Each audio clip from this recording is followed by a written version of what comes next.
मरियम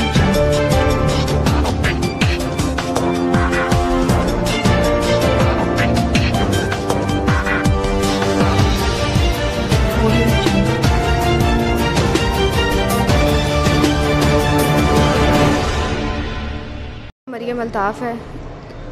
5-6 साल पहले मेरा निकाह हुआ था मेरी खाला के बेटे के साथ। ज़बरदस्ती किया गया था लाहौर ले जाके मेरे मामू लोगों ने, नानों ने, ठीक है। मेरे पापा तकरीबन 12-13 साल से बाहर रहते थे। मैं अपनी नानों के पास ही शुरू से रही हूँ। मेरी मम्मा की डेथ हो गई थी। उसके बाद 6 साल से मेरा निकाह हुआ था, तो मुझे था कि मेरे पापा आ जाएँ तभी रुखसती की जाए, क्योंकि मैं नाखुश थी इस निकाह से। मैंने अपने पापा को मतलब राब्ते में लिया, उन्होंने कहा कि आप आ जाएँ पाकिस्तान। वो आ गए पाकिस्तान, तो ना पिछले मंथ ही आए हैं। तो वो आए हैं, मेरे पापा मुझे ले आए उनके घर से, मेरी नानों के घर से। मैंने कहा मैंने नहीं रहना यहाँ, और यहाँ निकाह भी नहीं करवाना, शादी भी नहीं करवाना चाहती। जब मैं अपने पापा के साथ आ गई यहाँ पे, तो उन्होंने कहा जी बच्ची हमें अपने खुद मुंह से कह दे कि हमने नहीं रहना इसके साथ, तो वो उसकी मर्ज़ी है। वो लोग आए हैं 13 की शाम को, सारे 8 बजे तकरीबन आए हैं। मेरे पापा ने बताया कि ये कहती है कि मैंने नहीं रहना यहाँ, ना निकाह करवाना है। तो जी इसकी ना आप सुन लें, खुद ही ये बता देती है आपको। उन्होंने नहीं सुनी मेरी, वो मारने लगे मेरे पापा को, सबको, मेरे ताया अबू को, और फायरिंग करना शुरू हो गए। मेरी खाला भी गला दबाने लग गई मेरा, और ना बाल खींच के मुझे ना घर से अगवा करके लेके जा रही थी। तो पीछे से मेरे आए हैं पापा, उन्होंने उसे पकड़ा है और ना छुड़वाया उससे।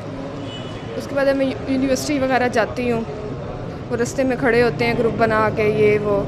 तो मेरी पढ़ाई पर ना बहुत ज़्यादा इसका वो हो रहा है, बुरा असर पड़ रहा है। तो मैं यही चाहती हूँ कि मुझे इंसाफ दिया जाए कोर्ट की तरफ से, कि मेरा जो है ना वो तहफ़्फ़ुज़ किया जाए। लेकिन उसकी तरफ से भी कोई एक्शन वगैरह नहीं लिया जा रहा। हमने उसी दिन ही केस वगैरह करवा दिया था कि मैंने अपने पापा के पास ही रहना है। तो दिया जाए, जो मेरे मामू हैं ना उनको सस्पेंड किया जाए। CPO ऑफ़िस में वो होते हैं, तो वो नहीं किया जा रहा, तो उन्हें सस्पेंड किया जाए सबसे पहले। और जिन्होंने हमारे साथ किया है ये सब कुछ, उन्हें भी सज़ा दी जाए।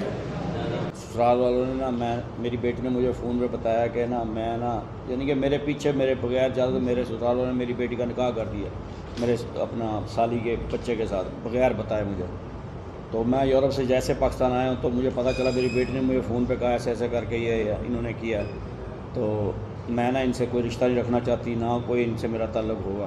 भाई पापा आप आ जाओ। मैं आया, मैं अपने ससुराल गया, मैं अपनी बेटी को लेकर अपने घर आ गया। तो पीछे से इसका मामू और मेरा सांडू हमारे घर आ गया। मेरे भाई से भी बातचीत की, तो भाई यानी कि भाई मैं ना बेटी तुम्हारी ना हमारे सामने कह दे भाई मैं नहीं रहना चाहती, भाई रिश्ता भी नहीं ख़त्म करना चाहती। तो उस लिहाज से फिर ये घर मेरे भाई से इनकी तय हो गई बात। फिर उसके बाद ये लोग आए हमारे घर।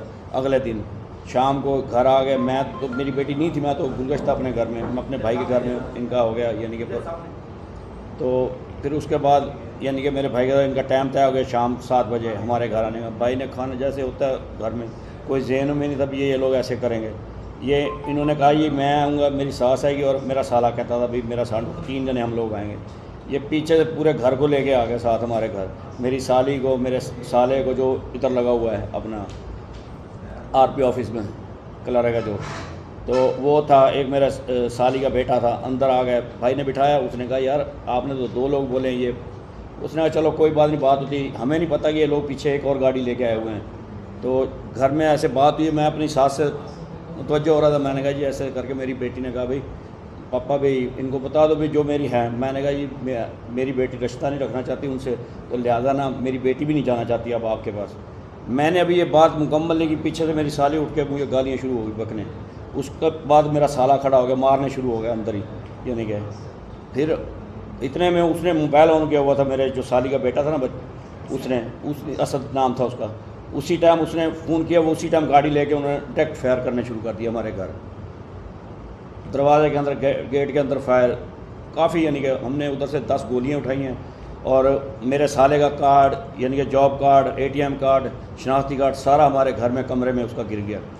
तो वो सारा कुछ RPO साहब के पास यानी कि दिया, कोई उसकी इंक्वायरी कुछ चीज़ नहीं हो रही, वो फिर रहा है। और ऊपर से धड़ियाँ भी लगा रहे हैं, टिकटॉक बना के थाने में जा रहे हैं। कोई इंक्वायरी SHO कोई नहीं कर रहा, कुछ भी नहीं। हम थाने, SP, DSP हर जगह दरख्वास्त दे रहे हैं, इंक्वायरी नहीं मुकम्मल हो रही, SHO साहब कर रहे हैं, पूरी नहीं हो रही। वो अभी अदालत में पेशी हुई है, वो कहते जी अभी इंक्वायरी मुकम्मल नहीं है, पेशी डलवा दी पकड़ के।